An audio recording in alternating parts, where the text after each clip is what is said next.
Greetings, ladies, gentlemen, and others. Today, you find us three weary travelers on a never-ending journey down this path that may go a billion different directions, but today we are only going in one, because this is a quest for the best. I am Tristan. I'm Miles. I'm Geoff. And we're going to be talking about a lot of different things today. But first, before we get to our main topic, we have a question of the week. This question comes from Heidi from Washington, and the question is, gentlemen, what anime do you want a reboot or sequel for? I can start if you would like. Please start, because you seem very motivated. I would like a reboot that is basically a Brotherhood reboot of Soul Eater. I was 100% convinced you were going to say a Bookworm Brotherhood. No. Bookworm Brotherhood. I mean, I would, but with like a Bones budget. I mean, yes, but I can also understand just how not feasible that is. Because we're being emotional here. Yeah. Emotional, sure. But with just what we have, we've already gotten 3 seasons of Bookworm, and it's only covered 6 volumes of the light novel. Part 5 of the light novel has 12 volumes, and that's part 5. We're not adapting that. Doesn't matter if it's Bones or not. We're not adapting that. So I'm being realistic. That's not happening. If there was infinite money in the world, yes, a perfect anime adaptation of Ascendance of a Bookworm would be great. However, barring that, I know we can actually do a Brotherhood remake of Soul Eater. And why do you want that? Because I love Soul Eater in the same way that I loved Fullmetal Alchemist 2003. So I know that a remake of Soul Eater that actually has the manga created ending and not an original ending, very similar to how FMA 2003 was. I thought people didn't like the Soul Eater manga ending. I feel like they liked it more than they liked the Soul Eater anime ending. Well, everyone, yeah, sure. That is the wettest water. Wow. I know, right? So where are you at? I would love more episodes of Mushishi, but only if they're actually like by the original manga author. But I could basically... Haven't they covered like all of the, they have. The major ones though? Every single one of them. Yeah. So you would just want to see Mushishi again? Well, no, I would like to see a just more Mushishi Mushishi sequel series, but written by like Nagahama should come back as director. Yeah. As he did for the first 2 seasons and the OVAs, and you bring back the manga author to write new stories of Ginkgo traveling around the world. I think that's just my easiest answer. I know we talked about Bakuno recently. But also almost on that line, I would almost want them to just do not whatever crappy, oh, hey, what do the fans want? Kino's Journey. Because the most recent Kino's Journey was just a, hey, fans, what are your favorite arcs from Kino's Journey? And we're just going to slipshod that all into one series, which it was enjoyable. It was, but I would have much preferred just a full-on Kino's Journey adaptation. It was enjoyable, but it was not Kino. I mean, slap yourself. So, also, it kind of was. I would argue it was Kino. Really You did. I would argue it is Kino, but like also, I can understand where Tristan's coming from, where that adaptation should have been at least 36 episodes and covered a lot more of the novels. Yes. Would have been nice. And not like jumped around all the point in time, and I was just like, what is this? Well, I mean, there's no beginning or end to that kind of journey, Tristan. I know, but over a third of them were just from the original anime, and it's like, I do appreciate the upscale in production quality between the original Kino. I prefer the original. I know. That's an aesthetic. It is an aesthetic. We have lost the technology. We literally have not lost the technology. We have not, to be clear, we have literally not lost the technology, but we have lost the technology to make anime look like it did in 2007. We have lost the ineptitude with the technology to make anime look like it did in 2007. We now know how to use DigiPaint. Yeah. Unfortunately for the world. So, Geoff. Yes. My answer. I mean, you brought up Bakuno. We talked about Bakuno last episode. Bakuno is like, I think, a really strong answer, but I also don't know if a production of Bakuno could ever do what the first season of Bakuno did. Did we talk about this? Yeah, we did. I feel like we did. Yeah, we covered a lot. Kind of hit on that. But one thing is, there's a lot of Claire stories Yeah. and they're really, really, good. Yeah. So honestly, no, but like honestly, Claire barely got anything in the original. He's not even in the OP. But like we've barely like if all you knew was the anime, you have not seen Claire. Even the thing is, like, yeah, even You've if it not seen Claire. even if it ended up being a Durarara tier animation, like Durarara, the rest of Durarara tier adaptation, I would love more Baccano, but I think my real answer is I would really love to finally get a second season or more of The Promised Neverland. I think it would be really good if they actually, made more than one season of that anime. Because the rest of the manga is really good, and I would love to see the rest of that story told. Don't bring that out into the world. Don't bring that out into the world. I mean, no, seriously, I do think that The Promised Neverland deserves Better. a brotherhood more than Just almost deserves anything. better. More that's currently out there. It definitely deserves better. I mean, like, Yeah. up there with Berserk for done dirty by the adaptation continuation. I mean, I would say that the 90s Berserk is extremely good. No, yeah, but so is the first season of The Promised Neverland. Yeah, Well, but no, 97 Berserk is like Berserk. That's all you need. Yeah. Like, yes, I know it's really just the prologue of the entire story. However, if that's all that there was, and that is all that there is as far as the anime goes. Well, no, because there's the movies, which are just remakes of the right? 97, but and honestly, not as good. No, Yeah. I mean they're certainly not as good. Yeah. They're still pretty good.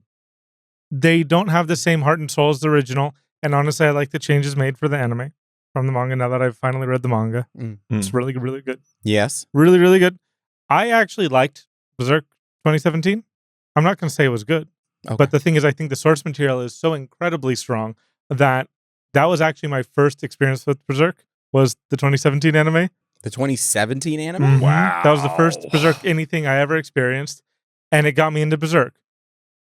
See, my first was 97. See, Back now in- I back in understand high a little school. bit more about you talking about the CGI bear Oh. and how that And suddenly I'm it just makes saying- sense. I'm just saying that you watch 40, 50 new anime a season. I can't do that. You have a much higher tolerance for Yes, you BS can, than I Miles. do. Yeah, I You have watched, absolutely can. That's a skill issue. I have watched many things that are worse than Berserk. That is 2016. It's 2017. not hard. 2016, Yeah, It's a low 12 years. bar.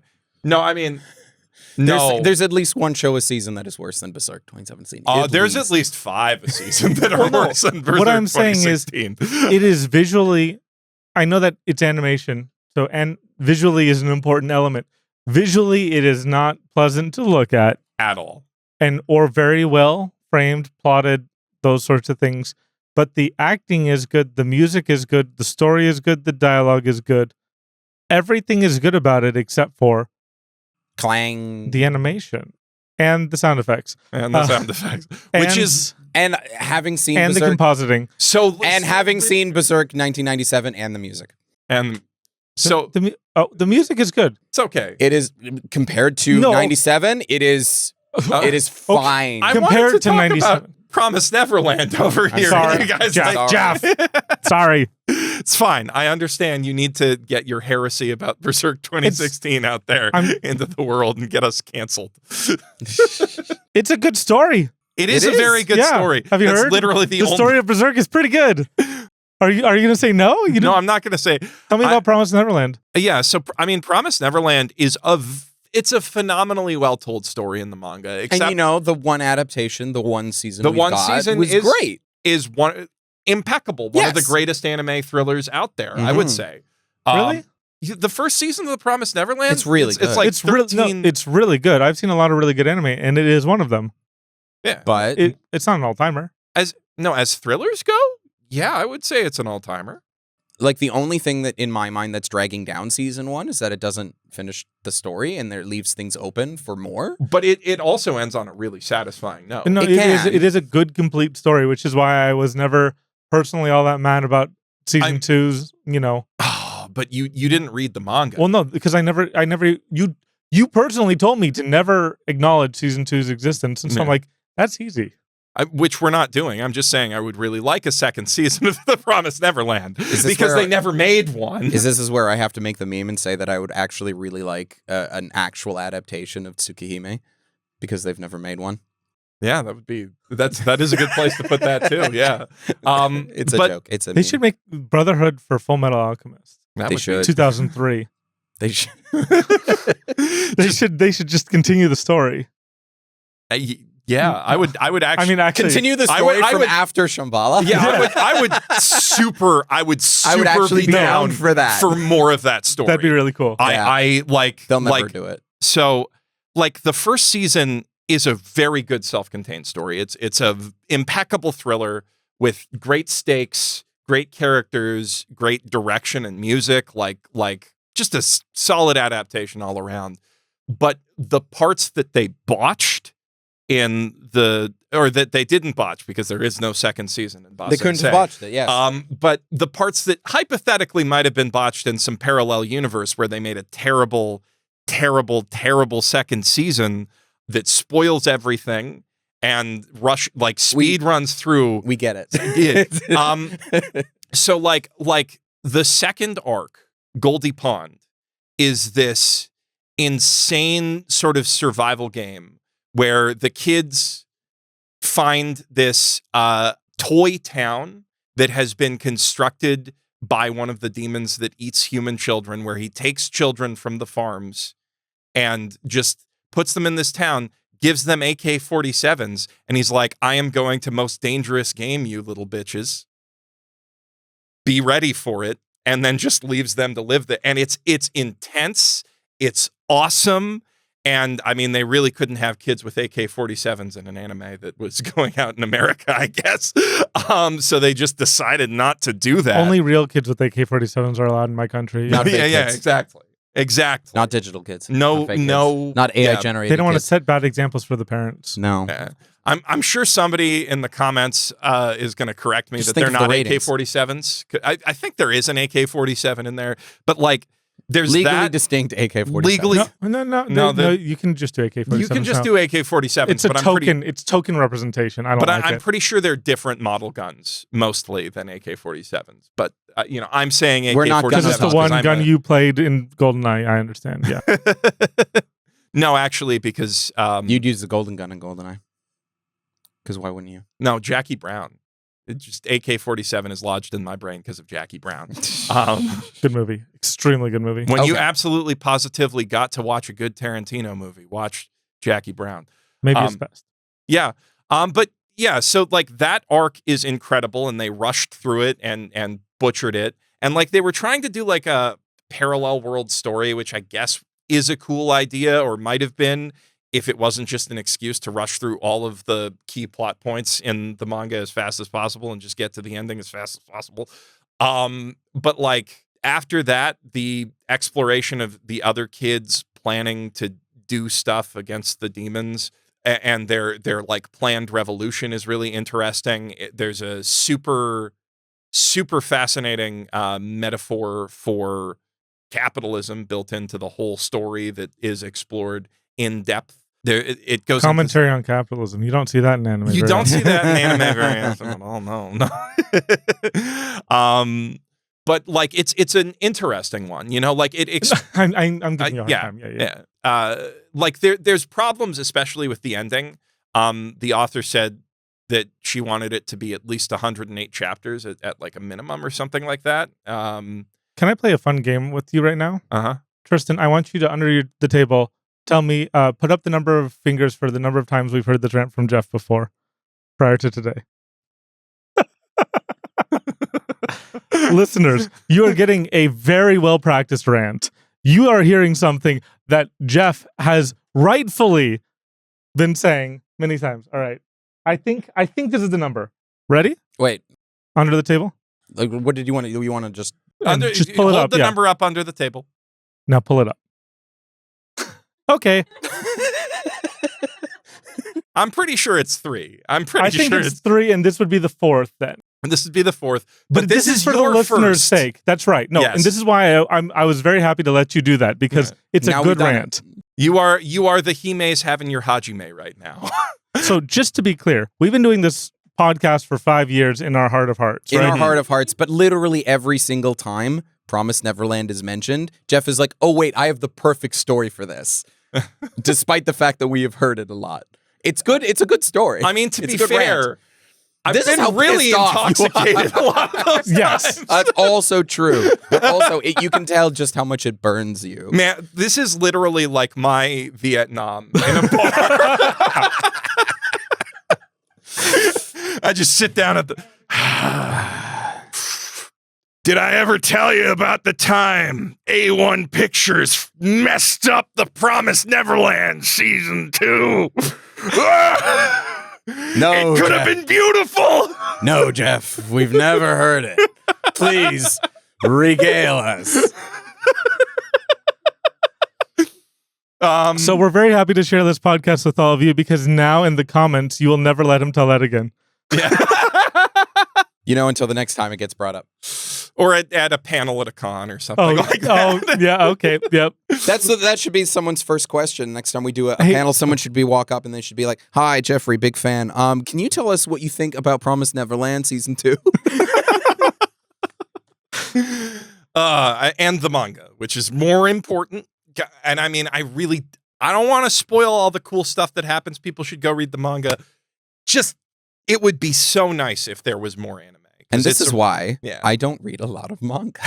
Because otherwise, I'd get like that for a lot of things. I wouldn't. I'm very easygoing. I mean, Good for you. See, I do read a lot of manga, and I don't get that upset about anything except this. I don't even get that upset about One Punch Clip Man. that, because when it is proven false, we're going to need to come back to it. So you're stoked about season 3 right now, right? Season 3 of One Punch Man? Yeah. I'm not stoked, but like I will accept it, whereas I will not accept the promise. I refuse to acknowledge that there is more than one season of the Promised Neverland. Call the newspapers. Jeff will accept One Punch Man season 3. Yep. And 2. And 2. I will. Season 2 is pretty good. It's underrated. Yeah, it's got good sound design, good acting, and decent storyboarding. Have you watched Seven Deadly Sins?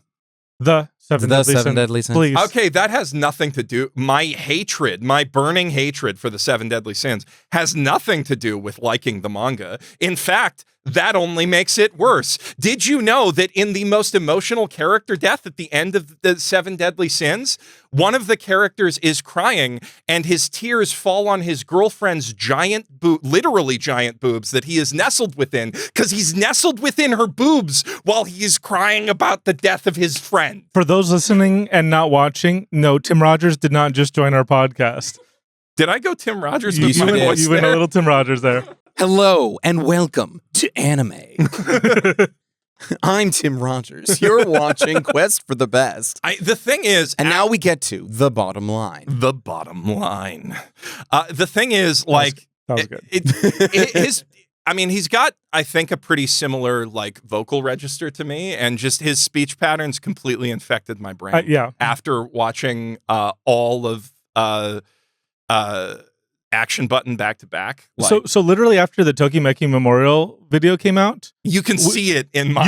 you can track it in Jeff's videos, but also on our calls every week, we could just hear like, hello. Tristan and Miles.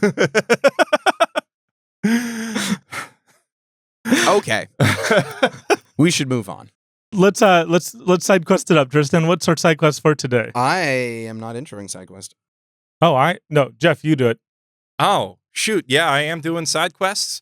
And today's side quest is a skill check brought to us by Yazy, who has put together a quiz that, like, it'll be pretty embarrassing if I don't win. And just by saying that, I'm probably not going to win it. But it's anime I'm not gonna openings. win. Guess the anime opening. No, you're going to win this. You Yeah, never you're gonna know. Your whole thing on freaking... Stuff I knew Geoff hasn't seen before. Sorry. Hell yeah. Oh. What's in an OP indeed? Betrayal! How far did that go? Is it on the ground? Audio listeners, sorry. The spittle from So the skill check for today is we are doing a quiz of anime intros. Maybe I did explain it. I don't know. Tristan, you'll figure that out in the edit. But Thanks, Tristan. I am so sorry, future Tristan. Ready? No, but let's do it anyway. That was Tristan. Or on High School Host Club. Kiss, kiss, fall in love. Yeah. Ba-na-na-na-na-na. Ready? Tristan? Black Lagoon. What's an OP, Geoff? I did win the last one, so it's okay if It's Yazy fine. decided to intentionally bully me today. Wow, are you, You already should see the look that already she's making giving me. excuses? He's already making excuses for No, why you're he's right. gonna You're right. lose. No Johns. No Johns. Lock in.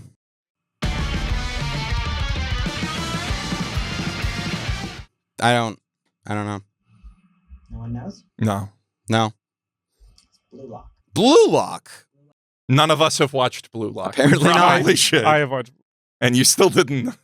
I watched it secondhand. I was not the primary viewer of that animation. Heidi? Heidi, yeah. Yeah. All of these are season ones. There's one that's not a season one, but all of these are going to be season ones or single season. Okay. All of these are It's not going to season be a ones. Bleach season 15 in here or something. That is I would know that one. though. Yeah, we would probably actually Naruto yeah, opening like- 23. like are we gonna recognize the I Wanna Rocks, or are we gonna Fighting recognize Silhouette? Dreamers. Fighting Dreamers or Silhouette, you know? Like That's fine. Whoa. That was pretty. That was a rock, paper, scissors for it. I think you got a rock, paper, scissors for it. That was like equal. okay. I know the song. And I didn't buzz. Death Parade! I think I had the buzzer anyway. Yeah. Yeah, I think I you was did. leaning We'll have to towards you, edit but or I'm not. Please instant replay that one because I also could not. You might have had it, yeah. But it was very close. It was very and close. I know you knew it, and I know Tristan knew it too. But I didn't buzz. Pass his finger first, baby. 2, 1. Digimon. Digimon season 1. English Digimon specifically. I think I've got the slow buzz. No Johns, no Johns. Okay, that's fine. Called out. Call out. 3, 2, 1.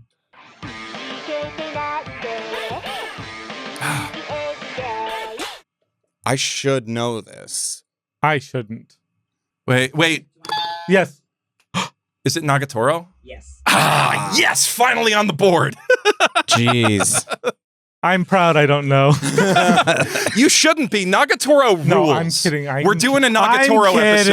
kidding. We're doing a We'll do it. Nagatoro I'll watch episode. I'm Nagatoro. announcing it right now. Editor son, In- feel free to clip that if we don't do anything. In 4 We are years, when doing we a do, Nagatoro episode. in 4 years, when we finally say maybe we'll talk about the 487th best anime of all time, we can talk about Nagatoro-san. I'm bullying you to this episode. It's definitely all not on the right, list. lock in. Let's go. 3, 2, 1. Oh, shit. Gangsta. Yes. I'm really mad right now. You should be. The thing is, I saw the Funimation player the Yeah. moment I heard that song, and I'm like, you should be watching. You should. You should be watching. 3, 2, 1. Jujutsu Kaisen, Ah, Season 1, Kai Kai Kitan by Eve. You don't get extra points for being. I don't care. he gets touch grass points for going that far. 3, 2, 1. Tristan. Laid back camp. Did you think that I would not instantly get that? Who's listened to it more, you or me? Honestly, I've listened to the Jackson 5 original far more. So like that, And I actually, honestly, hate that intro for that reason. I love Laid Back Camp, but I cannot not hear Jackson 5 every single time. So that And is a bonus to me. what? That like I get the Jackson 5 vibes. Like that's nice. Yeah. It's enjoyable. Okay. There's not Cool. enough Which is Jackson why I'm 5 saying inspired anime songs. I out should there. have I should have gotten it first. If you did get it, I would have been very annoyed. You would have not at you. seppuku'd right here at the table. I would have, yes. That is almost me not getting Chihaya Furu. If Chihaya Furu's in this intro and I don't get it, I'm going to be really pissed at myself. And 9 times out of 10, I probably because in my head I'm like I don't You need actually a better remember poker face. Maybe you're spoiling the quiz. 3, 2, 1. Mobile Suit Gundam. No. No. Yes, it is. Yeah. Okay. I got Oh! That's the one we get you guys with the sound effects. No, like the sound effects, I was like, that is Gundam, but I didn't think that was in Gundam 0079. Is that in No. 79? It is original Gundam. Moe agare. No, but that's later. Moe agare. Yeah, once we got to there, but I'm like, is this Ideon? Like, I could tell the era, but I'm Yeah. Is that the only thing from the era you've seen? And did you just like soul read that? That is super duper. Okay. That specific crunchy rocket Explosion. takeoff noise. It's iconic. 3, 2, 1.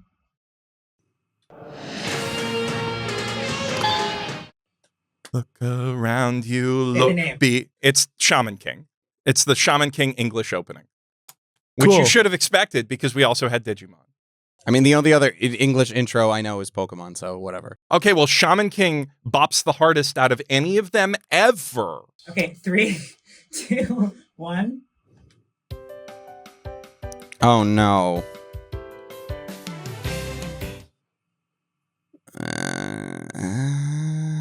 I've seen it. Yeah, I know. It's like Nodame? No, Didn't think so. I didn't think so. what is it? Nah. You got the last shot here. Oh God, there's Nisekoi. Snow White with the red hair. Snow White with the red hair. Ah, Tristan. It's been 10 years. it has been. It's been 10 years since we've... Well, I didn't watch it when it came out, though. You but watched it it's 10 been- years ago. I watched it 5 years ago. You know, none of us thought of that one for our list, but that might have to be an Shirayuki Hime episode. needs to be on... Really? Needs to get an episode. Shirayuki Hime is really good. It's a really. I good enjoyed fantasy the anime, 3 episodes I watched. It's. I mean, the politics are really good. if the for no romance other is reason really than to good. get Miles to watch more of it. Okay. Yeah, I liked okay. it. I liked it. Yeah. All right. 3, 2, 1.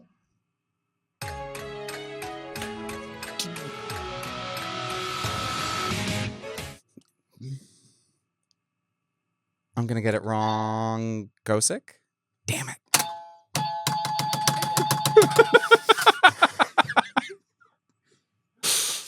I should know it. I have not watched this anime all the way through. I have only seen an episode or 2. So I feel fine. Guess it. Guess it. You gotta buzz in. Princess Principal. Yeah. I don't know. I don't know. I can't take a guess at it. Steins Gate.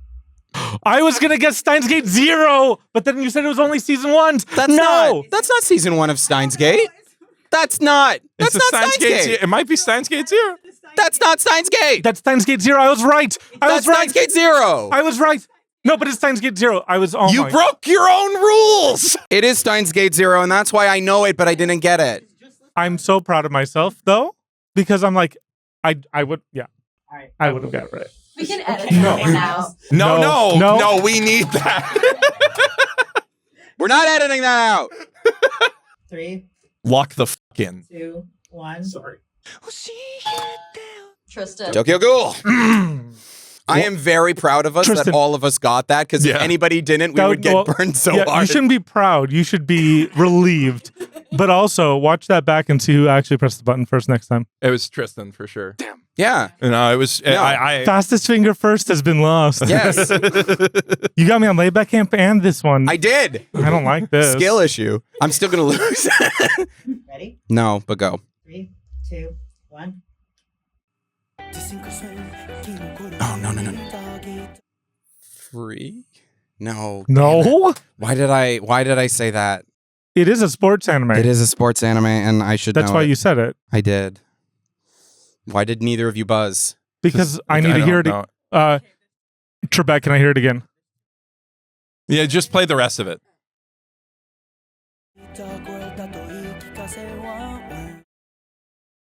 Is it that surfing anime? I don't know. Throw out a random guess. Kuroko no Basket. It's not a sports anime. Why do you guys think What? Vinland Saga? Oh, Oh. Well, I mean, that's the. I'm on record as saying I'm saving that one. I am on record as nothing, but I am also saving that one. I am on record as saying that that is an amazing series. So yes, I should absolutely bang my head against the wall right now. Can we get another? Did you not get sports anime vibes from that? I did. Anime intro. Done.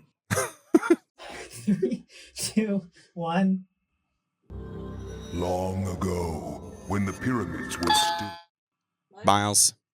Yu-Gi-Oh! Back on We've the board. each gotten one of the English ones, which I'm proud of us for. 3, 2, 1.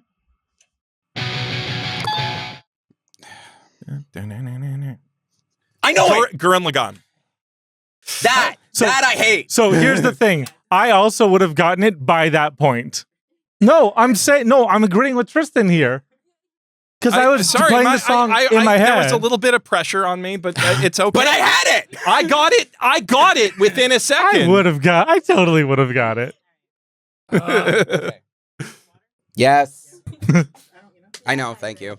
Sometimes your brain just needs to catch up to your finger. Those are the legitimate rules of quiz games, everybody. There's stupid rules. Fastest finger first, Tristan. Then it doesn't matter whether or not you guess it. It doesn't matter how quickly you yourself know the answer if your finger is the fastest. Literally, my amygdala knew that I knew that information before the information had fully traveled to the But I still knew the language information center of my before brain. you said it out loud. Yeah, but I hit the button first, Tristan.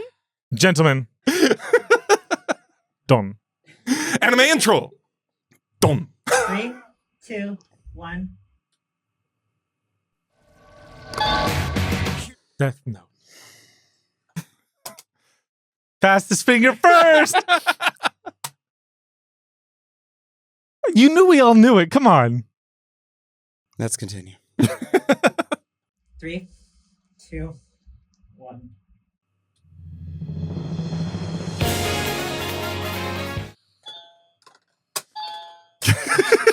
It's called Geass. Jibun wo sekai sakemo. 3, 2, 1.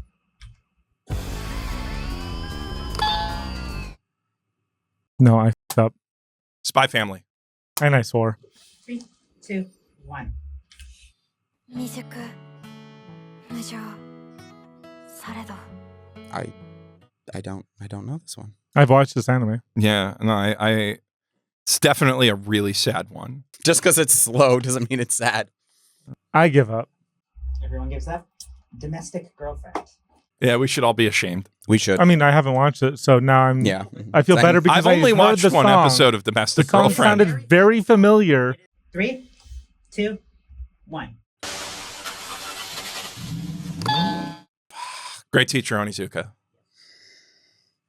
Fastest finger first! For the guy who started out saying that you were going to lose, I really want to punch you in the face. I was saying that out of humility. No, so you were that if saying that you were saying that to cover your ass in case you fail, but now you're Yes! floating your head off.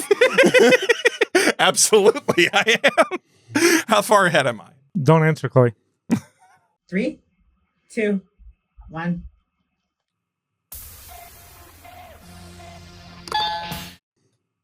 Hunter x Hunter.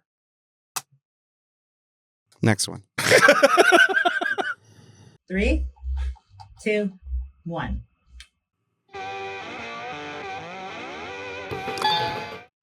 Izuken.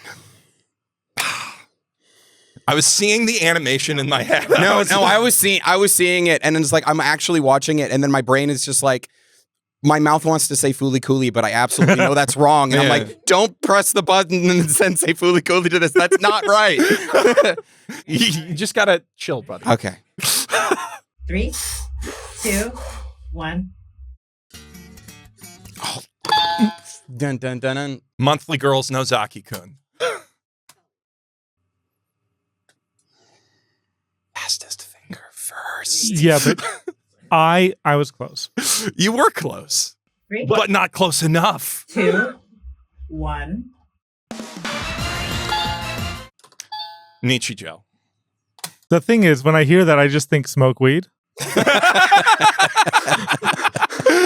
Mountain Dew has poisoned all of us. So, like, the thing, I like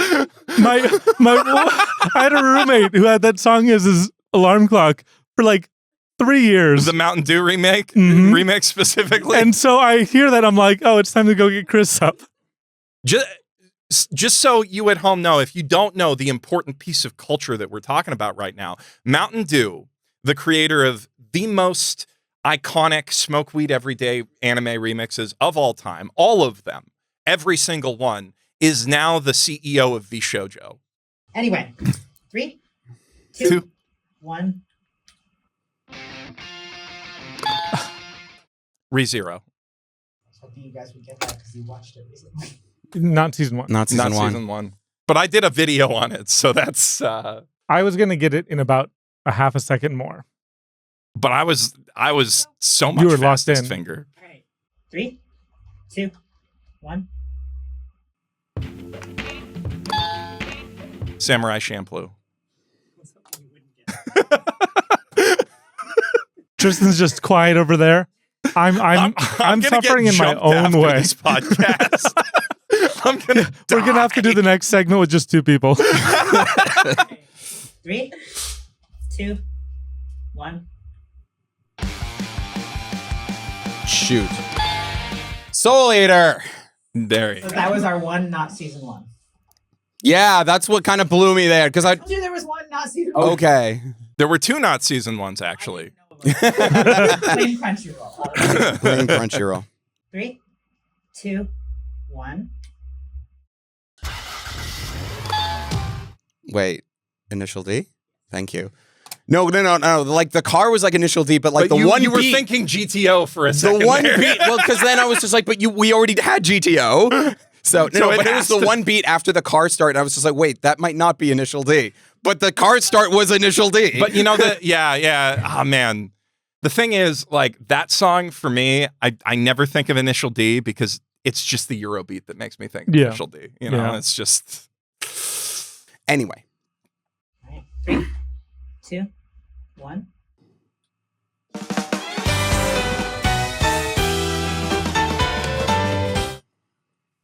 I'm gonna get this. Hold on. I know it. Wotakoi. I just the hyari No, I know. Am I? It's my favorite OP. Such a It is. It is. it's an all timer. It is absolutely an all timer, 3, and the anime is too. 2. As an One. office romance, because there are so few. I feel like I'm cheating now. yes, you are. Say it. No, I'm not gonna say it now. I'm not. I'm You not know, gonna- you have it. You I know, got no, the finger. No, You have. That's the rules. I am personally not following the rules. Then I took too long. No, say No, it. you have it. You have it. I can see all the characters on the screen now. I've lost it. Okay, I've Please I've take got it. it. It's your lie in April. Yeah. My third ever anime opening video. Yeah. 3, 2, 2, 1. 1.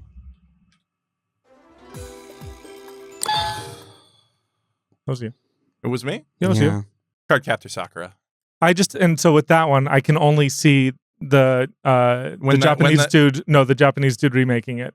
Ah, okay. One of the like peak early Nico videos that made it onto YouTube.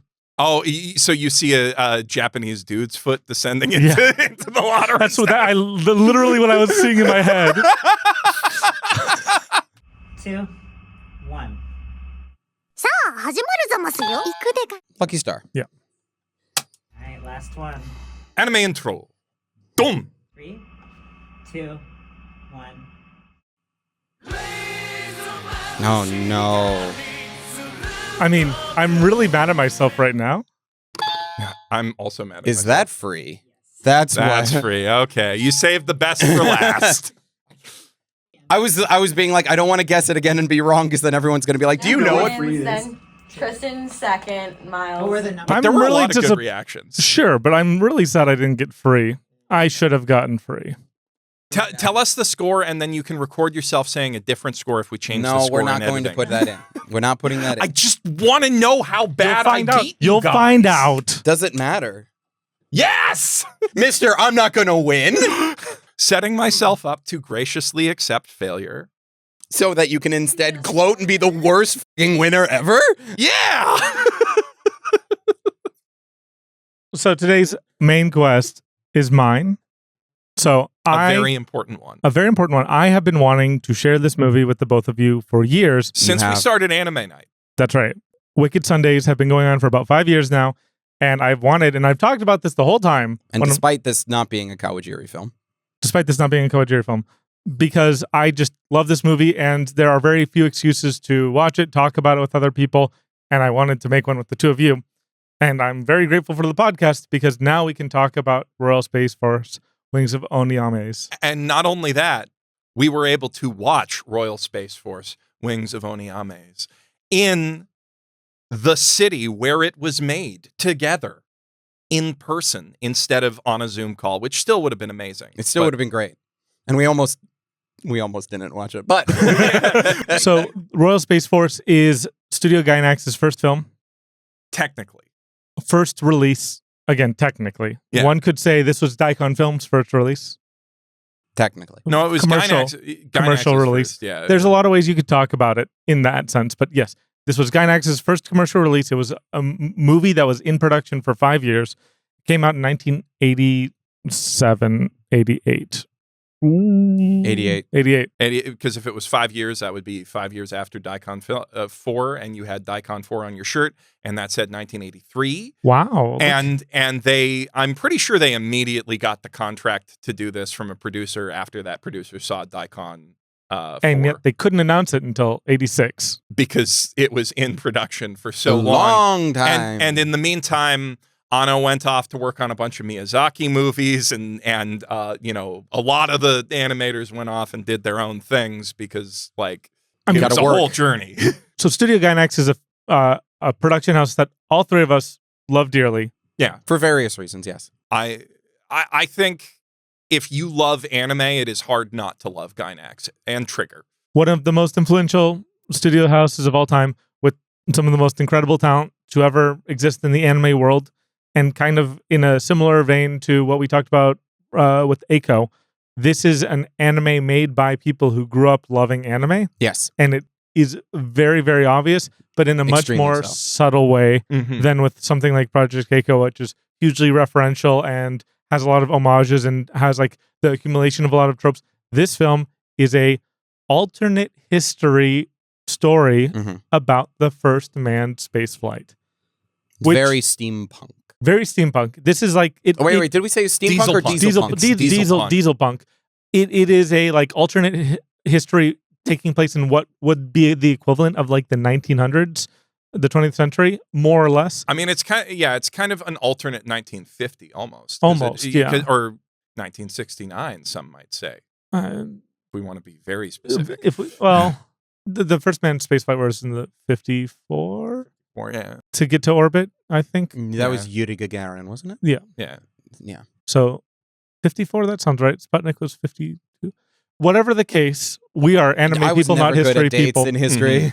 I only know 1969 because of the Even Stevens episode where that's like the one fact that they remember. I'm glad American pop culture has taught you about American history, because remember, that's American history. Where's a Canadian man on the moon, huh?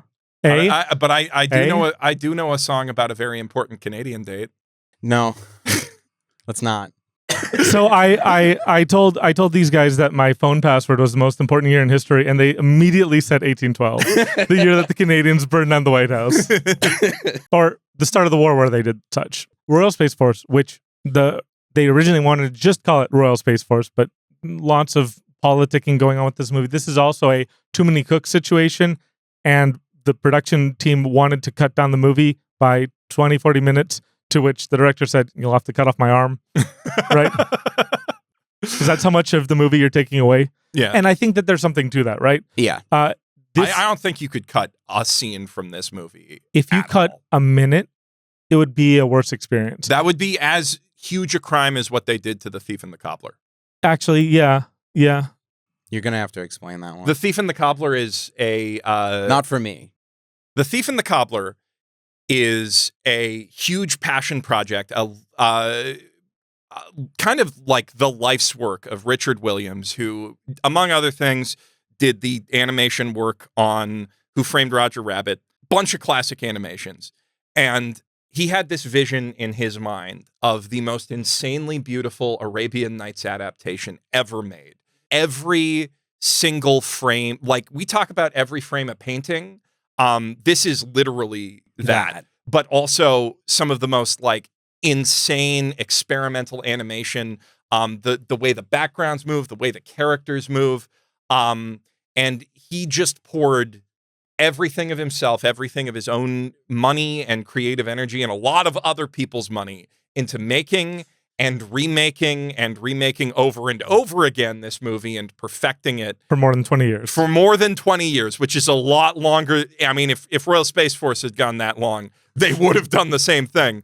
And then eventually his producers were like, we're just taking what you've done and we're going to release it in theaters to try to make some of our money back. And the story, like, it wasn't finished. The story didn't make sense. So they slapped a whole bunch of needless voiceover on it that explains everything. It is butchered beyond belief. I almost want to say it would be better if they just hadn't released it, but it is still insanely gorgeous. Like, but you know, and there's a recut that unruins it to a certain extent. But, So all of that to say, Honnêamise was Gainax's that, but they did it at the start of their career instead of At the end. and they learned absolutely nothing because even in the future they run out of ink. The bastards. So and they have to use the back of cells. Just So this movie is really special to me. The story, alternate history, space fight, but it's not really about that as much. It's about this guy. I'll just call him Shiro because some of the characters call him that, so it's a lot easier. All the characters have very strange names because this is an alternate world. Everything is slightly different. Like the planes work differently. They use different technology. Different technologies became popular. Like a lot of what we do in daily life is extremely arbitrary. And this movie captures that. Like it could have been other arbitrary things that we did as our rituals and our daily routines and the way we dress ourselves, the way we style ourselves, the money, all these things were kind of landed on arbitrary. The shape of our spoons. That one's a little messed up because that is a little messed up. So much of this movie is like, what? It has triangle spoons. I need to clarify. Yeah, triangle spoons, which I love. I want triangle spoons. And deeply impractical, but it's... not deeply. I mean, moderately impractical. Somewhat impractical. I do not think that would evolve as a natural ergonomic design. But so much in this movie is completely different. Like even the way the helicopters and airplanes work, completely different. And you can see all these different mechanical changes to how technology has developed. And yet it still seems like it's following the curve of physics, where as people learn more about physics and do better calculations, they're able to make things idealized for their specific tasks. But also the film kind of starts off with this weird Top Gun parody, and then we kind of never go back to that. I mean, that's just, they wanted to pay homage to a cool shot from Top Gun. I mean, that is establishing how important like the Air Force is to this country, which is... then we never revisit it. I get and I appreciate the Top Gun reference, and I really hope it is a Top Gun reference. I'd be shocked. Okay, I'm pretty sure they like used literally reference footage from Top Gun. Yeah, like the like angle, the way the plane turns, everything. But very briefly, the movie is about Shiro. Yes, he is a piece of garbage. Then he decides, oh, I've met this cute girl who thinks it would be really cool if I were an astronaut. So I'm going to start taking my job extremely seriously in the Space Force and volunteers to be the first astronaut in history. So the movie is about him starting to like take this job seriously, but he's still fundamentally like just a mediocre dude overall. Yeah. And he just goes real hard at doing this one thing, develops his relationship with this woman and her adopted child. And her cult that she's part of. And it's about his experience as the world changes forever. As the world's first astronaut. And it's interesting because he kind of mirrors the Space Force. He is a screw-up, a worthless screw-up who's written off by everyone around him. And the Space Force is just considered to be like a boondoggle by the government that supports it as just like... a way to funnel money to someone, the royalties' rich friends, A way to funnel money to an automobile manufacturer that creates all the engines for the company. And it's kind of like just funneling money to the military-industrial complex. Yeah, but I mean... It doesn't matter that they make all these rockets and stuff, but they made money from it, and that's what's important. But it was all inspired by this like book 20 years ago that was written by a philosopher about like the possibility of, or a scientist about the how it's physically possible to reach space. And they like started the space race. And then they were like, well, I mean, we're more invested in like killing foreigners. And there's a lot of war going on in the background of the story all the time, but we don't see it bubble forth through most of it. Which is one of my favorite things. You know, my favorite. I love extremely detailed world building, and I especially love extremely detailed world building where it seems like we're only getting a sliver of what has been realized in the minds of some brilliant people. It really makes sense that this is like right after Pat Labor 2. Yeah, you also really love movies about violence bubbling just beneath the surface of a seemingly civilized society where people are going out for drinks and trying really hard not to think about it. And I also love movies about things that are deeply cynical, told in a fashion that is simultaneously so cynical and yet at the same time hopeful about the base good of humanity. Geoff, almost naively optimistic. Do you not think that the reason why we're probably going to go out for drinks after this is so that Miles can not think about the terrible things going on in the world? Absolutely. So going back to the world building, because I that's probably one of my favorite things about this movie. Yeah. Well, world building, but I'd lean more towards like the aesthetics. I mean, it's not which just is part of it. I mean, it's so like the thing was one of like the big projects for Hiroyuki Yamaga and Yoshiyuki Sadamoto, the director and animation director and character designer. And I think Anno was on his own thing. Hiromasa, mechanical design, right? Yeah, which is very important for this movie. Absolutely. But also, I think Oguro. I'm vaguely half remembering production stories I've heard about it. Yeah. But one of their big goals was to create a truly unique fantasy world that nobody has ever seen before. And 5 stars, A+. Yeah. The setting is a hodgepodge of, like you think of Tolkien, that's a hodgepodge of like 4 or 5 different European countries, mythical influences. This, like you guys were at the beginning saying, what are they supposed to be, basically? And I'm like, they're trying so hard to be not not one-to-one to any one culture, and definitely not even to a combination of cultures. Like there's aspects of it's probably one of those they would love to have not have done the film in Japanese if they could avoid it. Yeah. But I mean, they do have a fantasy language. We got some Simlish, some Simlish. We have some Simlish. But there's so they got stick money from like metal stick money from Eastern Asia, from ancient history, China, I believe. I think Mongolia might have had money like that at some point too. And there's also a lot of Mongolian influences in like the infrastructure, or not the architecture and the some of the textiles, but then you see Thai elements and Eastern European, Northern African stuff. Yeah, a lot of African culture, and it's truly unique, truly inspired. The technology also is like, the city developed to the point where it has a full gaslight infrastructure built under the roads so that they can't get rid of that. There are still gas lamps, even though they've finally developed electricity, and the electricity has been sort of layered on top in a very Tokyo-esque, like mid. That's why I say 1950s, 1950s Tokyo. Akira inspired Tokyo too a little bit. Yeah, it's definitely, there's a bit of Akira in there, especially the night scenes and the motorcycle scenes and the guys riding around on the back of a car that they're piled on way too high, hitting on women scenes. There's a lot of Akira in there.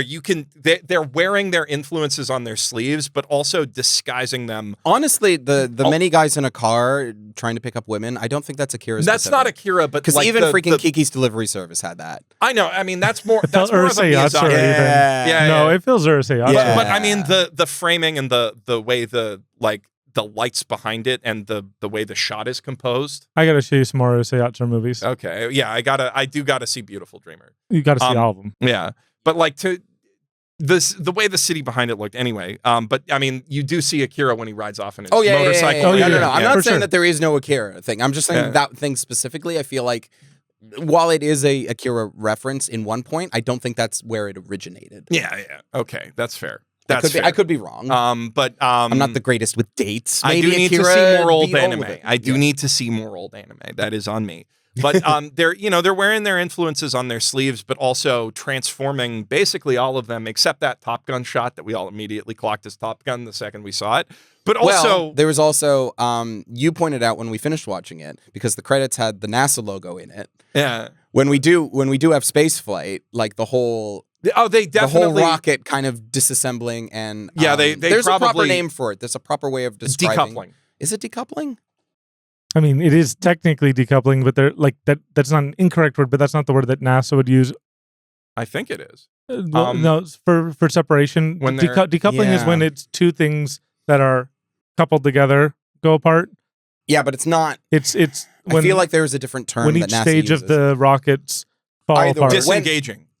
Either way, when it does break apart, there are a couple of shots that are very clearly either directly rotoscoped or at least they had it on repeat on a, yeah. on a thing while they were drawing. They definitely got some footage from the side of a NASA flight, and for the retro, and they use that and the retro boosters and all of that. And that's another thing. Although we sort of, I clocked sort of, but we didn't clock it to the same extent. But even there, they transform it in really interesting ways. No, they because do. the decoupling mechanism has been replaced by something made out of partially cloth and wood. Yeah, and wood. Well, they kind of had to because they're very much trying to put the Diesel's punk aesthetic on all of it, so they can't just be like, oh, we're just gonna copy what NASA did. Yeah, and it's like, well, you can't because you can't copy late '60s America into this. I mean, Hideaki Anno went nuts with the mechanical design in this. Like they were like, okay, so we need a physically plausible wooden rocket, and he was just like, okay, hold my beer. I'll be back in like 4 days. And then but there's also a lot of like down. There's also like cockpit porn and a lot of like so much cockpit porn and like we were talking like some of the shots, the way that they use lights. We were talking about like how did they, because normally in old anime, when they in cell anime, in traditionally animated anime, when there's a very bright light on screen, that is someone literally poked a hole in the film in the background and shone a light through it.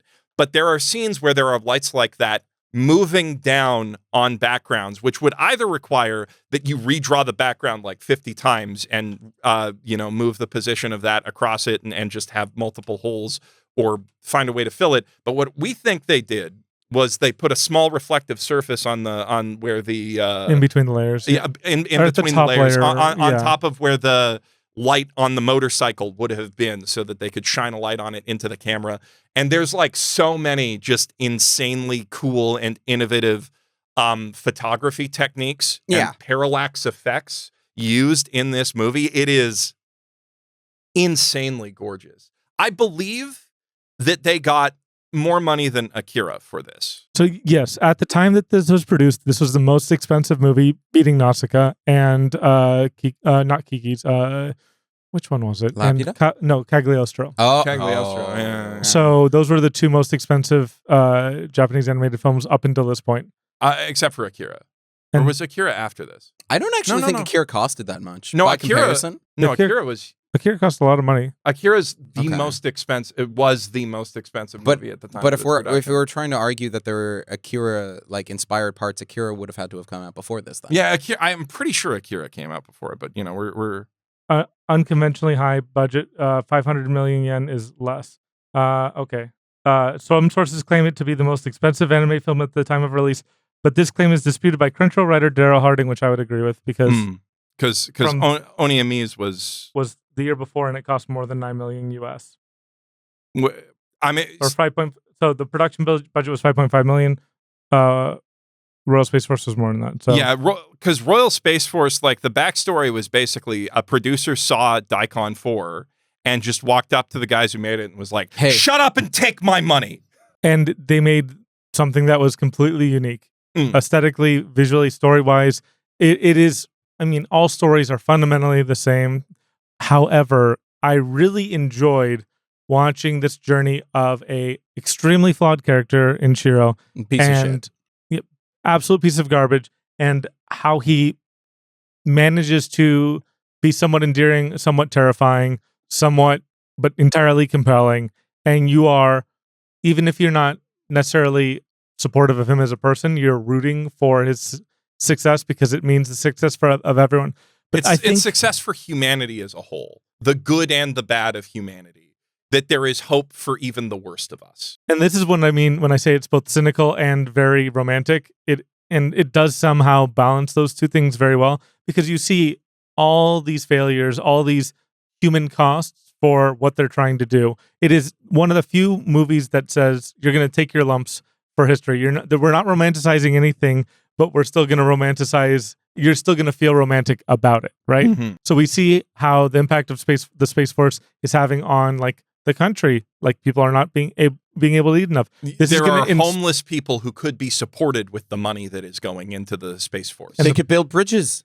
They could build bridges. But bridges would be used for war too. Oh my goodness. And war violence. is happening. War, like people are going to die to help launch this rocket to achieve manned space flight. They were told to evacuate. There is saber rattling going on, and an attempt to, both an attempt from a foreign country to take out the rocket and steal the technology before it launches. And are we allowed to talk about spoilers? Who cares? Let's go on spoilers. Okay.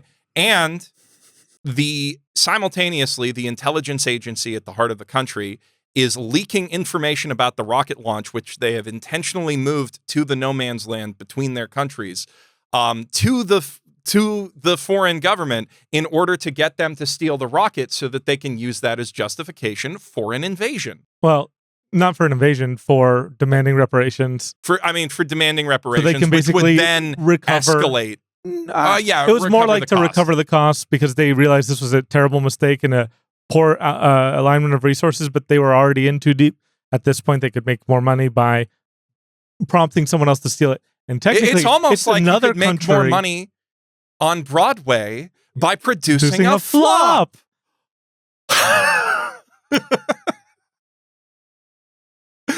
We're going to reference the producers in almost every freaking episode of this. One of my favorite genres of entertainment is competence porn. And this movie has a very interesting relationship with competence because most of the characters are of varying degrees of competence, but we get that like Waterworld-esque, like watching dudes do stuff in a really cool and intense and like tactile way. Montaging. But most of them are not that competent. I mean, I would say that they're all competent, almost all the characters are narrowly competent. Yeah. Because even Shiro is narrowly competent. He is able to, once he puts his mind to it, he's able to be a pretty good space pilot, do those one-handed push-ups, far cry from where he was at the beginning of the movie, which again, like all the character development we see in here is just the right amount of touch. Like we actually don't get to spend very much time with very many characters in this series or in this movie. But that's fine because we get those montages, and so we get. And we love those montages. We love those montages, and we feel like that sense of like place with the crew, and we feel that it's sense very of place. Oshii montage. Yeah, lots of. I wonder why you like it. Well, I mean, Oshii was a huge defender of this film because it's extremely controversial. Good. No. I mean, if somebody needed to defend it must have been controversial. Not so much controversial when it came out. More, he really thought that this was something that everyone needed to see. And I would agree with my favorite director that this is something. And so again, when we talked after the movie, like this, where this ranks on my list. And this is, I think, in like my top 4 or 5, three favorite movies. I don't know what you put at number 1, but I think you put it just under Pat Labor 2.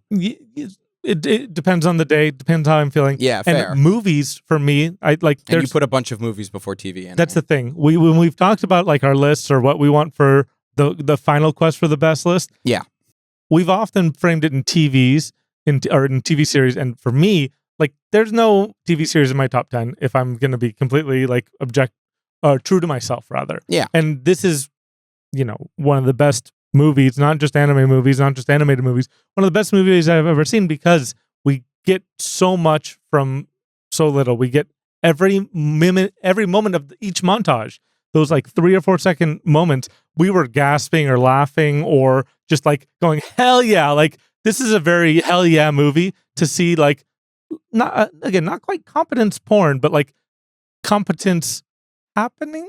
Like, ooh, they were competent, or ooh, that was sick, or oh, that engine is so incredibly well designed. Thank you, Ano. Not even just the engines, but the light boards. Those are and the neon crunchy light board. Oh man, and the ticket machine for the I Tokyo need one of Metro. Those. Oh, like the way that you like dial it in by going to a different spot, and then you like I want one of those too. But why do that when you can just use a touch screen that is so boring? the movie's extremely tactile. I feel like all these inventions, they felt so authentic to me. This world felt so authentic to me that I could reach out and touch it. Yeah. And part of that was, again, everything being so foreign and yet the same. Yeah. It's like almost like it's a better reflection of who we are in our own society and culture and development through the lens of an alternate reality. Whoa. Wow. It's really deep, really deep. And I mean, the idea of a fantasy space program is just such a arresting concept. Because like fantasy doesn't normally go to space. Yeah. I mean, then it's not fantasy anymore. It's sci-fi. That's not true. Outlaw Star. Outlaw Star's sci-fi. No, it's sci-fantasy. At the end of the movie, we get a montage that's basically going through the entire history of civilization in this world. Yes. And there are many parallels, and not everything happens in exactly the same order, but it is just so evocative to me. And then I see like Star Trek Enterprise basically ripped it off for the opening. And that's some real faith of the heart right there, stealing from anime. Mm-hmm. That's what I want my Star Trek to do, I guess. But watching No, we don't. No, do you not have faith of the heart? I don't want faith of the heart. Watching the history of humanity in this world made me proud to be human. Made me proud of these characters who I don't even like as people. Right? Like, yeah. I was so awestruck. Again, the movie's cynical. The movie says people are generally acting in their own self-interest, and there's a lot of negative externalities that come from that. Yeah. And the people at the top make decisions that are completely terrible, selfish, and for the designed polity. for most people in order to advance their own power. And we talked earlier this episode about if you could, see more like a sequel or a continuation or remake, what would you like? And I would not this. No, there was gonna be a sequel. I would kill for more things set in this world. Okay. With this staff behind it. Yeah. Which is just an impossibility because this was a moment in time, right? So if you want something like that, I would highly recommend checking out the Grandia games. They have a very similar aesthetic in terms of how the fantasy world is having built. only played Grandia 3. Oh, not Grandia 3. I'm Okay. talking Grandia 1 and 2? specifically. If you want to see like sort of a prehistory to this like space race, I would check those games out because a lot of like I could see the influence of this on Grandia as we were watching it. I would recommend Skies of Acadia over Grandia. I mean, Skies of Arcadia too, but aesthetically, Skies of Arcadia doesn't have a lot to do with this. Skies of Arcadia is like very much Age of Sail, but in the sky. Mm. And Skies of Arcadia is great too, but I would it's like, more than great. Skies of Arcadia, the best video Skies of game Arcadia, ever time, according to Tristan. Yes, on the Dreamcast, absolutely. Yeah, I would. On the GameCube, also. I'd still put it top 5 JRPGs ever made. Oh yeah, yeah. Easy. Yeah, easy, easy. But don't look at me. I haven't played it. You should. But you should also play Grandia because I'd put Grandia top 10. Grandia 1 specifically. Do you know how many video games I have purchased because of the two of you? A lot. I'm working on them. One time I'll play like, what was the Mecha PS2? Steambot Chronicles? Yeah, Steambot Chronicles. A relaxing, non-linear adventure. Steambot Chronicles. Be a bad guy if you want. Steambot Chronicles. I can do this all day. So at the end of the movie, when the opposing armies were encroaching in, and we get basically the only self-indulgent 5 minutes of the movie, which is just the only self-indulgent. I would say so. Really? Yeah. Okay, so there's 2 moments I would consider self-indulgent, which could be cut if you are a coward who has no soul, which are basically the war scenes at the end of the movie when all the armies are fighting and the launch is happening. Anna's getting to be like, these are all my favorite planes. Look at my favorite planes, but different. Did you see how the flaps are kind of different than how they work normally? Did you see how the there's only 3 wheels on the bottom and how and how the helicopters definitely still have the right rotational forces, so these would theoretically work if you made these exact helicopters. But it is a completely different design from anything you've ever seen in your life. But it's so recognizable as a helicopter because that's what physics would demand of you for solving this use case. Holy crap, this movie's so cool. But at the end, we have that one little self-indulgent moment, and then I would say that the ending is also self-indulgent, where it's going through history. But as you guys saw, I was literally sobbing. Yeah, you were. I was overwhelmed with, I guess, a faith in humanity that is not always earned. A faith of the heart, you might say. I wouldn't call that self-indulgent because it is kind of the point of the movie. Yeah, but the entire is getting to that like 2001: A Space Odyssey moment of like looking back at this entire world, and it's not familiar, but it is because what's really interesting about this movie to me is a world building freak. Y'all know, I love my world building, and a lot of world building is fundamentally self-indulgent. Like if you look at the Brandon Sanderson stuff, you look at Sando, yes. the Brando Sandos. There's a lot of just like making something cool because I want to like live in a fantasy world in my own head because I want to do that. Absolutely.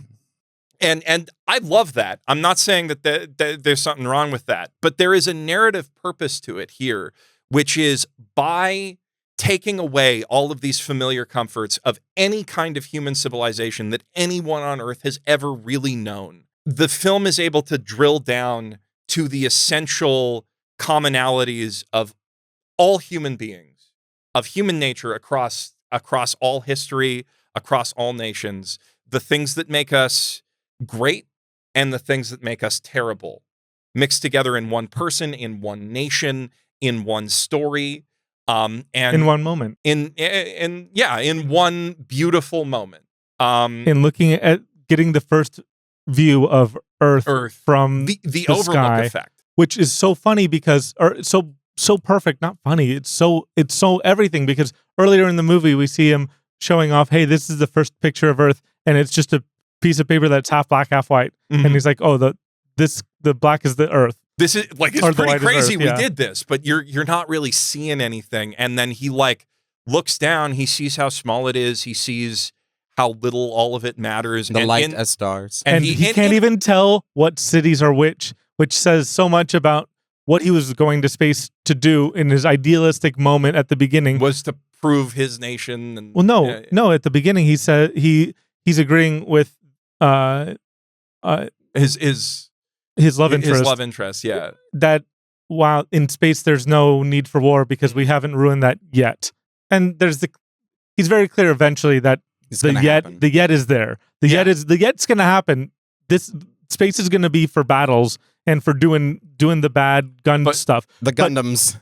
But he at that moment is finally fulfilling his naive prophecy at the beginning of, when you're in space you can see the lights of the cities looking like stars, and he doesn't know which ones are. That's what she says to him. But he's down with that, and then he can't tell which ones are which says, oh, all these, the borders don't mean anything. We're all human, but in a little bit more, like, it is that kind of naive sense. I mean, but like, what's interesting about him is he's down for that in part because of his love interest, but he's also, he is part of his country, is not the military, but like he's doing stuff for his country, and he's doing stuff for himself. He wants to be famous. He wants to make his mark on history. He doesn't care. He wants to make a mark on history. He wants history to have had a mark made upon it. Yes. Yeah. I think more than he wants to make a mark on history. Yeah. He thinks that this is something important to do, but he is too simple and too honestly dumb and too ignorant of the world around him to do it properly. He's not that self-indulgent. But he understands just enough that he knows, I am uniquely able to do this in this moment in time. And even though he gets like real mad that he doesn't understand the context in which it's happening, he doesn't understand that he's a plaything. When he starts feeling like hints of that, he gets very angry, and we get into the scene of sexual violence because he's got that insecurity from realizing that he's being used by his country, and there's nothing to it. He's probably going to die when he goes up there, which is, I want to ask you guys in the fight scene. So so to me, that last moment of the overlook effect seemed transformative for him, because I don't think that he was fully committed to either position. I would agree with that. And I think, like, there's a part of him that, believes in his country, at least up until he finds out that they're literally sending him down to the border to die. I don't think he cares. But he doesn't care. But But the thing is, he gets that naive sense back. Like, that's what I mean. So he gets to feel both sides of that coin. So he doesn't care about anything at the very start. And then he's pulled into caring about things by his love interest. But then at the same time, that pulls him into being a better soldier. He like puts on his uniform, goes out there for his comrades. Sits up straight. He believes he's doing something important for his country and for his countrymen. And then at the very end, he looks out over it all. And like there's this whole arc about like they're trying to feed him a speech that he's going to say when he's finally floating around the earth, and all of this stuff like that he's supposed to say back to like inspire people back on earth. And he completely in his country. In his country, yeah. And like that's very nationalistic, and he's nervous about it, but he's like also trying to memorize it because he's like, okay, this is an important part of what I'm doing. And he gets up there and he forgets all of those words, just tosses them out, and says this beautiful speech about how we've gotten up here. We haven't messed it up yet. You know, but he knows he still believes they're going to. He believes that they're going to, but he also hopes that someone out there is listening. Yeah. And can maybe bend the arc of history somewhere different. Yeah. And this is why it's ultimately a hopeful movie. But yeah, I was going to say, I asked you guys, I made a mental note to both of you when the battle stuff was happening as the launch sequence was going off near the very end of the movie. I said, what do you guys think is going to happen? Think about it and tell me later. What did you think was going to happen? I thought what was going to happen was the thing that happened. And I was just like, I would like to know whether or not he actually makes it back. But I knew that they weren't going to show that. So I knew in the battle, I was just like, okay, he's going up there. They're not going to finish the movie without him going up there. Yeah. But I was like, is this the kind of movie that would end it there? And I was just like, probably yes. Yeah. And you were hoping it would, yeah. I was actually hoping it wouldn't. I actually wanted to see whether or not he got back down. And see a little bit of that impact, the impact that his trip had on the world. No, not necessarily. More or just at least so on his relationship. More just so whether or not there was a more So it very much felt like the end of Inception. When he flips the thing, you don't actually know. Yeah, you don't know if he's going to land safely. It's one of those, you don't know if he's going to land safely. And it's like, I do like it to a point, but I would have liked to know, does he survive? I don't need to know what happens if he survives. It doesn't matter. But yeah, it does. I mean, it's a personal preference thing then. So yeah, I was thinking through it. I was like, it would be a less visually interesting movie if they blew up the rocket before it got there. It would also completely mess with all of the themes of the movie so far. I knew he was going to get up there. And like I didn't know what might happen even though leading up to that point. Like what challenges might have happened. Whether or not like someone would have been invading the control room and shot everybody up, and somebody else had to like bleeding way that hit the launch button or something. I have no idea what they were going to do. But I thought, there could be more conflict in the launch area potentially, but I also, like as I was watching it, I was like, okay, well, I mean, they skipped all of these safety checks, and there's a military coming that something could go wrong. That could absolutely just shoot one of these rockets and destroy this whole thing instantly. But that's not going to happen because like that would make the movie worse. So, but at that moment, did you expect it to? Did you expect them to make it into orbit? I absolutely did. Like from a I've seen a lot of movies perspective, but it felt uncertain. It was a very good building of tension. I just, especially having seen a lot of Gynax stories, it's just kind of like I mean, that's actually why I asked a Gynax ending is a Gynax ending for a reason. No, but they could have ended the movie when he was going up and left it, like made the question, did he make it up? Yeah. But when he starts talking again, the first time I watched this movie, I was like, we're never gonna hear from him again. We're never gonna know. We're gonna see the thing in orbit, and we're not gonna know if he survived that trip. That's why I asked this question. Okay. Because my first time, that was what I thought the ending was gonna be. And we were had I actually remembered the fact that this was a Gynax and a Gynax ending was possible because this is Gynax, I probably would have been like, oh, this is going to be terrible. I don't like Gynax endings in general, ever since I watched Panty and Stalking. But like that's just the last one. The last one I haven't seen. Well, actually, sorry, Wish Upon the Pleiades, Gynax anime. The Subaru anime where all there are a bunch of magical girls sponsored by this car company Subaru, and all the magical brooms go.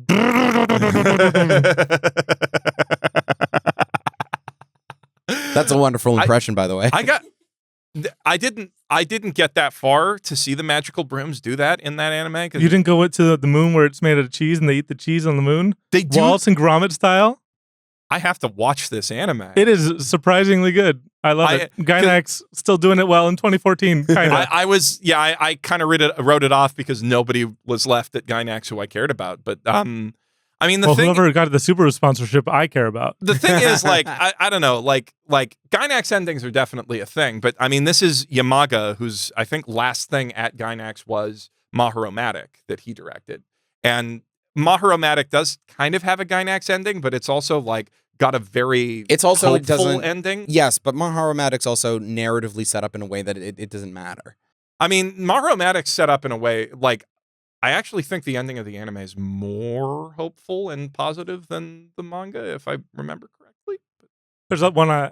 There's one other thing I do want to say, Yeah. and you want to say one more thing, Geoff, as well. Yes, I'm going to be very quick. The Ryuichi Sakamoto soundtrack is unbelievable. It is. And it was taking these two out of the movie the whole time because they're just like, this is Final Fantasy. This is just like my Japanese anime. And it's like, no, actually, this is just sick as hell 80s soundtrack by Ryuichi Sakamoto, one of the best composers to ever do it.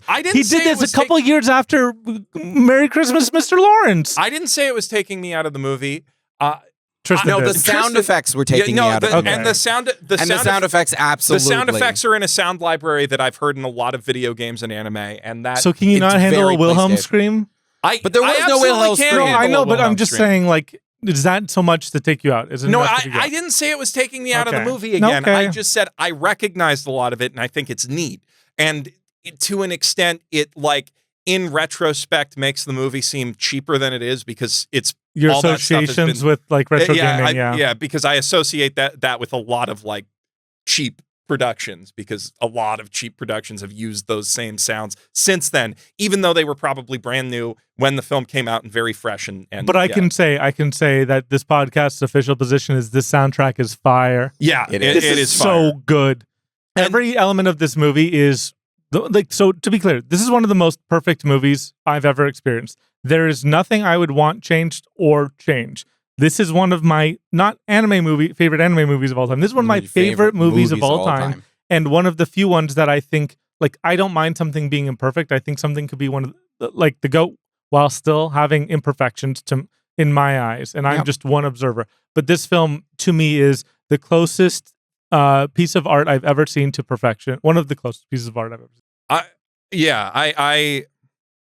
If you clarify, or if you qualify perfection as close to the artist's vision as you can possibly get, then yes.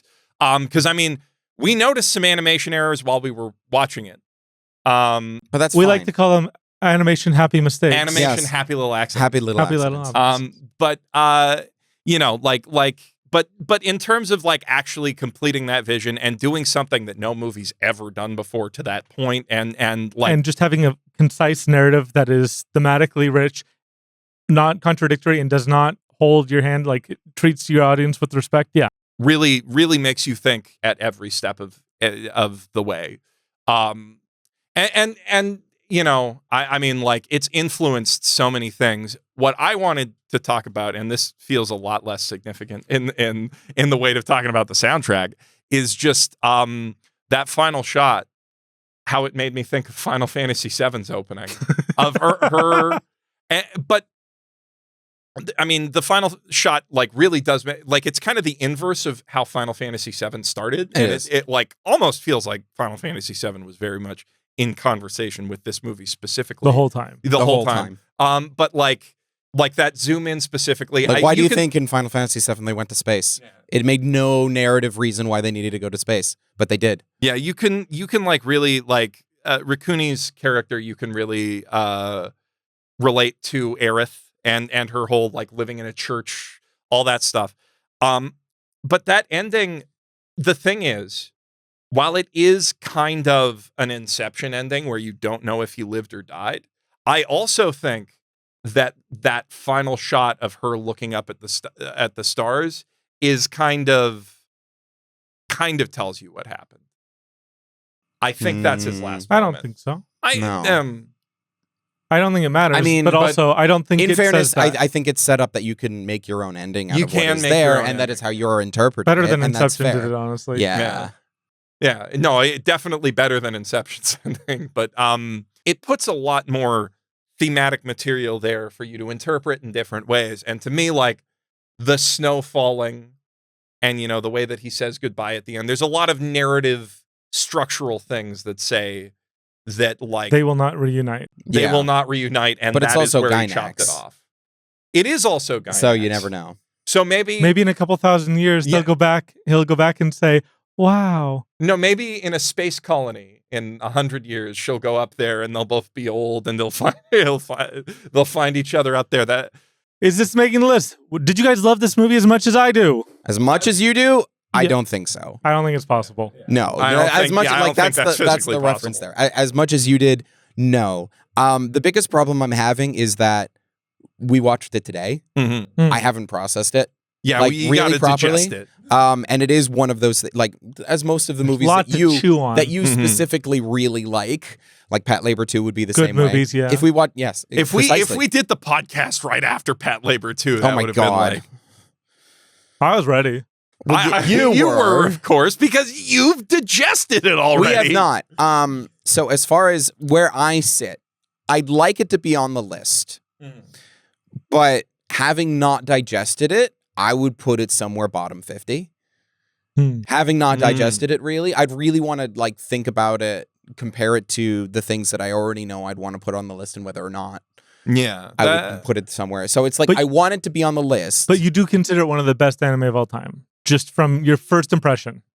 yeah. as I said, it deserves to be on the list. Mhm. So within the top 100. Well, that's good because I demand it. yes, Yeah, yeah. as is your fair. right. Yeah. I mean, like for me, it's a really dense movie. Yeah. Right. There's a lot to unpack. 2 hours. Emotionally, thematically, world building wise. Super rewatchable.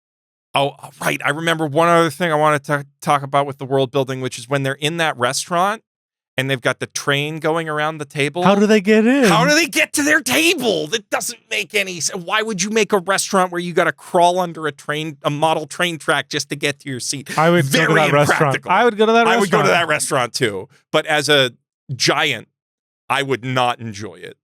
And I would make a Yelp review about it. And I would You probably would literally Yelp and then you'd go on Yelp. and I would knock the train off of the track on my way out of the seat. So for Stand sure. into it. Or actually, I might be able to step over the track because So I that am a being giant. said, are you putting it on the list? I would absolutely put it on the list. But where? I think somewhere top 50. Top 50. Top 50. I don't know Top how 25? Maybe not. I don't know. I need more time. I know. need to watch it a couple more times, really, and like really I get it. Yeah. digest it.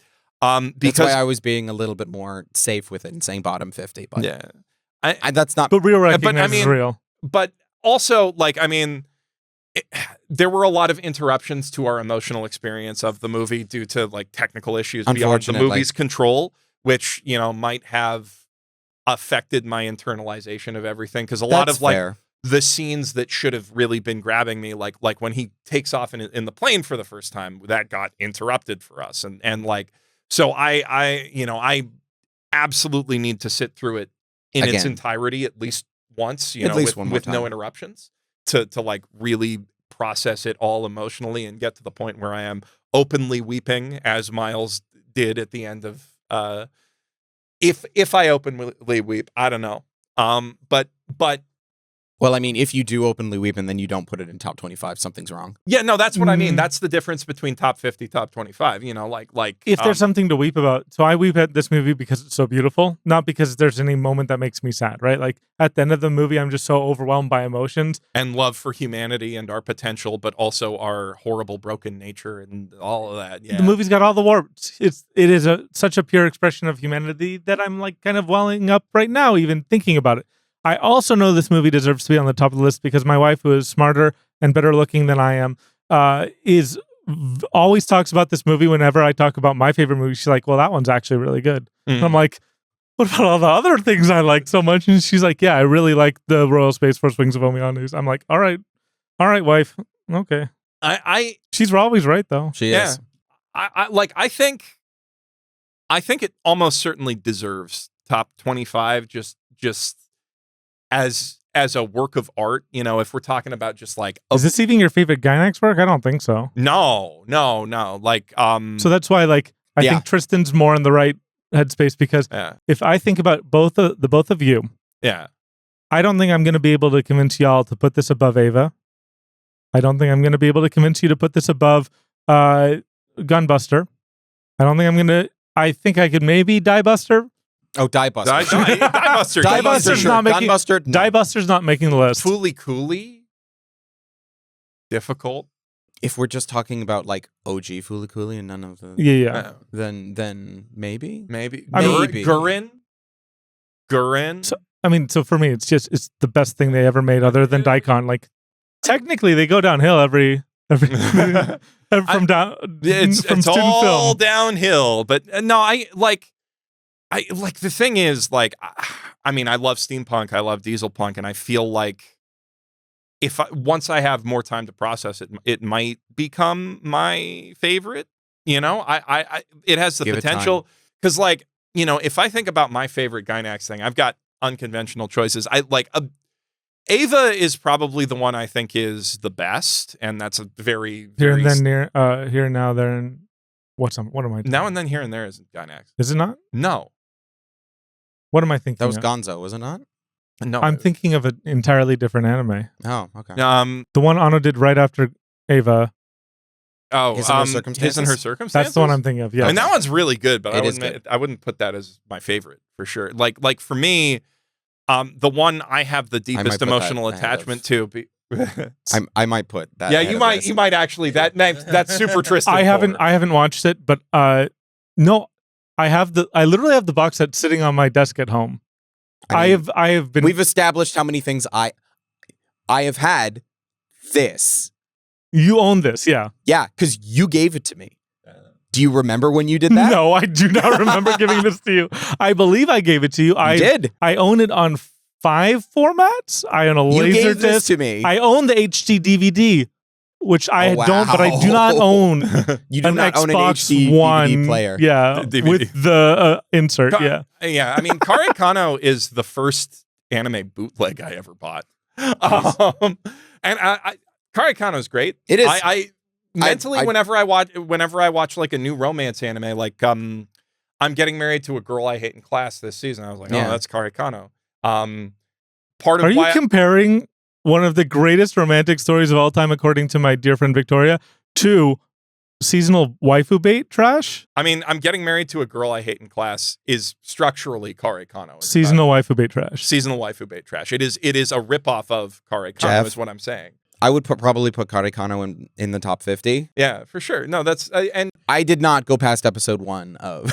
You actually that one does actually get a little bit better. It's got like it only feels like a cheese grater on your chin instead of on your like forehead. No, it's a we have Kare Kano at home. No, it feels the way I described it in my trash video is it feels like an anime that I now available on YouTube. Trash video, Jeff's hottest trash of winter 2025. But the way I described it in that is it feels like an anime that I would have forgotten from like 2005. But when that's a good compliment. It does not deserve that. No, when I heard about it later, I would have been like, oh yeah, that one, as opposed to all the that one's from that same era. It's actually pretty good, and I would recommend watching more episodes of it, but it's not great. Did you remember when you told me that 100 Girlfriends was like one of the best anime you've ever seen? It is. Yeah, it is. Okay. It is the greatest harem anime of all time, and harem anime are important. You're like Kare Kano won't make the top 100, and then you're like, say Kare Kano wouldn't make the top 100. Yes, you did. I was literally saying when I watched Kare Kano, and when I watched stuff like I'm Getting Married to a Girl I met in class, I'm like, oh, this is just Kare Kano, and that helps me immediately write it off. And part of the reason that Kaguya-sama Love is War is one of my favorite anime of all time is because you haven't seen enough anime. No, is because. Shut up. Is because initially I was like... He didn't dispute that fact. I mean, part of the reason we're doing this podcast is because none of us have watched enough anime. Absolutely. But Kaguya-sama is one of my favorites, is because I was like, oh, this is just Kare Kano. And then I kept watching it. I was like, this is I love Kare Kano. Kare Kano is very good. I I think top 100 for sure, maybe top 50. I would put Gari Kano above Pearl Space Force. That's valid. That's valid. From what I understand, that's a totally you haven't legitimate let thing. me give my out-of-pocket opinion about my favorite Gainax, which is like emotionally the one I have the biggest emotional attachment to because I watched it the first and the youngest is Maharomatic, which like. But we knew this about you. Yeah. It isn't, I mean, it is pretty good, but it's not that good. But Take that back. It's really it is good. really good, and it's one of the most beautiful anime ever made for TV specifically. Like just the first season, because the second season gets into that digipaint stuff, and it's. I mean, I was halfway expecting you to just say Nadia is the best guy. No, Nadia is my favorite emotionally. Favorite emotionally, sure. Okay. Yeah. No, like I mean, and the thing is, like, if you say the word best, you can be wrong. No, You're allowed to be wrong. On the we're on a podcast. quest for the best. We'll watch Nadia. If Nadia for fun. If Nadia, yeah, we should watch Nadia. I don't know if it can go in the list because like there's those really, really bad episodes. Like half the show, yeah. No, 1/3 of the show. I've done the math. The island arc of Nadia is terrible. You're missing like a whole third there. But the thing is, like, Nadia is something that, like, emotionally, I think the anime industry is always needed and culture is always needed. And I wanted to see, since I watched Laputa, which is an entire TV series that is Laputa, but also like why you can barely get me to watch a movie that is Laputa. Why would you ever watch Nadia when Last Exile exists? Because it's better. Oh. Hell no. Ooh, is Last Exile going to make the list? That's a good question. Here's the thing. Good debate. Here's the thing. Last Exile may, and I'm perfectly fine with it not. But it's emotionally important to you. If you're putting Nadia on the list, Last Exile is above that. I disagree heartily because Last Exile does not have the Grandis gang.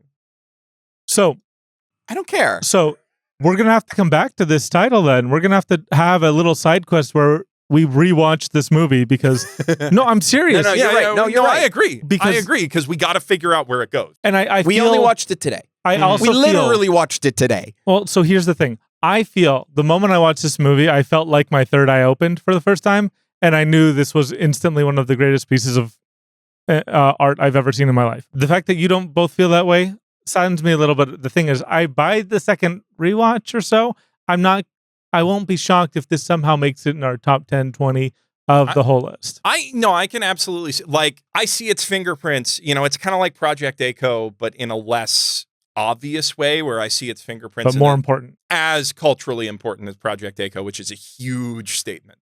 I think, and I could disagree. I would think Echo is more important.